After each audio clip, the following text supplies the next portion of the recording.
মাস ছিল, তখন আমার বিয়ের 1 বছরও হয়নি। জাস্ট চিন্তা করেন, আমি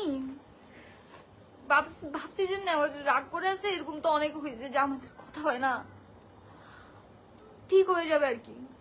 অ্যানিভার্সারি আসতেছে, নিশ্চয়ই আমাকে সারপ্রাইজ প্ল্যানিং করতেছে, কারণ অলওয়েজ আমাকে সারপ্রাইজ দিত, আপনারা সবাই দেখছেন। ইভেন আমি আমার বার্থডেতে ও যে পেজ থেকে আমার জন্য কেক টেক অর্ডার করছিল, ওই পেজের আপনার নক করে আমি ফ্লাওয়ার অর্ডার করছি। আমি বলতেছি আপু আমার আগামী মাসে অ্যানিভার্সারি, আমি কিন্তু কেক নিবই। আমি অনেক কিছু প্ল্যানিং করে ফেলছি। ঈদের দিন নেওয়া আমাদের বাসায়ও আসছিল,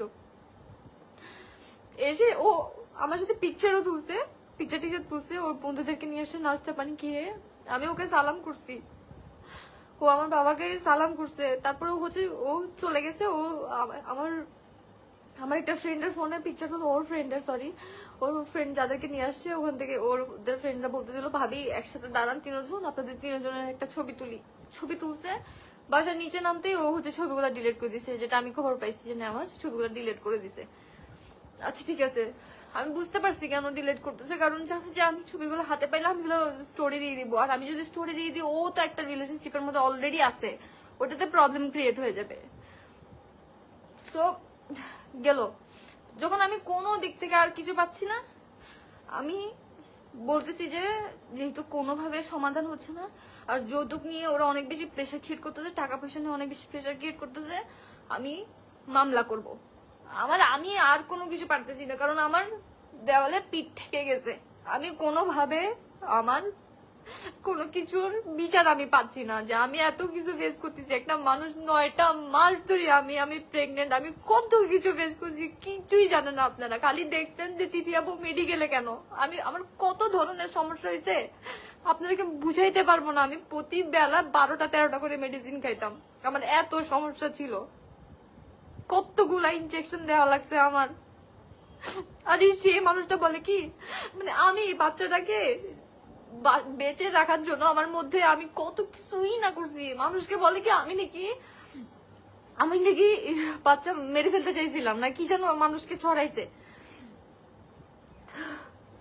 তারপরে আমি না পারতে 21 তারিখ ছিল মনে হয় এপ্রিলের, আমি একটা লয়ারের সাথে কথা বলি, লয়ারের সাথে কথাবার্তা বলে হচ্ছে ওদের নামে একটা যৌতুকের মামলা দিই, ওর বাবা ওর মার নামে।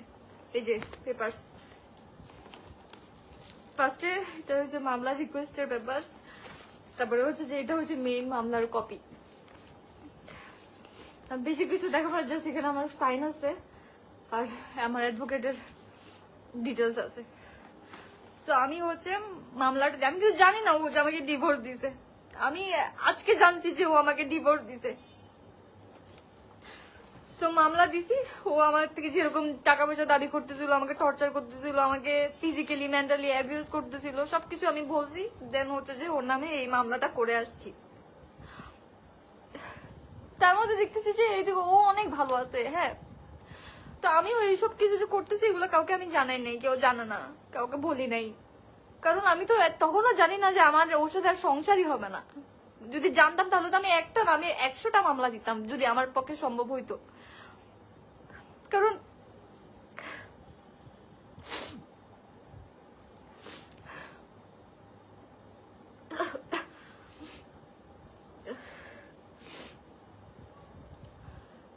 তারপরে হচ্ছে আমাকে বিভিন্ন অ্যাকাউন্ট থেকে ওই যে ওর যে গার্লফ্রেন্ড নাকি ওয়াইফ আমি জানি না, সো কল্ড যার সাথে ও আছে সেই মেয়েটার ব্যাপারে অনেক কিছু জানতেছিলাম আমি।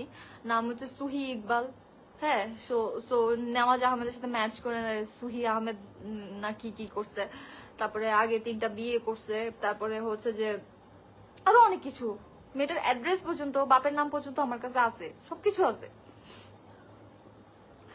তো আমার কথা হইতেছে হ্যাঁ তুমি মুভ অন করতেই পারো, তোমার আমাকে ভালো লাগতেছে না, তুমি আমাকে ছাড়তেই পারো, তাহলে তুমি বাচ্চাটা কেন নিলা? আমি তো চাই নাই বাচ্চা নিতে, ও আমাকে অনেক ফোর্স করছে যে না একটা বেবি হোক। আমি বলছি মাত্র বিয়ে করছি, আমরা লং ডিস্টেন্সের মধ্যে আছি, আমরা একজনকে আরেকজন সময় দিলামই বা কোথায়, আমাকে একটু সংসারটা বুঝতে দেন, আমি আগে সংসারটা একটু বুঝি, তারপরে আমরা ফিউচারে বাচ্চার কথা চিন্তা করবো। বাট না, ওরা আম্মু চাচ্ছিল যাতে আমার হয়ে যায়, আমি যাতে কোনো মেডিসিন না খাই, না হওয়ার জন্য অনেক প্রেশার ক্রিয়েট করছে। দেন হয়েছে, তোমাদের ইচ্ছা মতো হয়েছে। তারপরে আর একটা মেইন কথা আমি বলতেই ভুলে গেছি যে আমার যে মেয়ে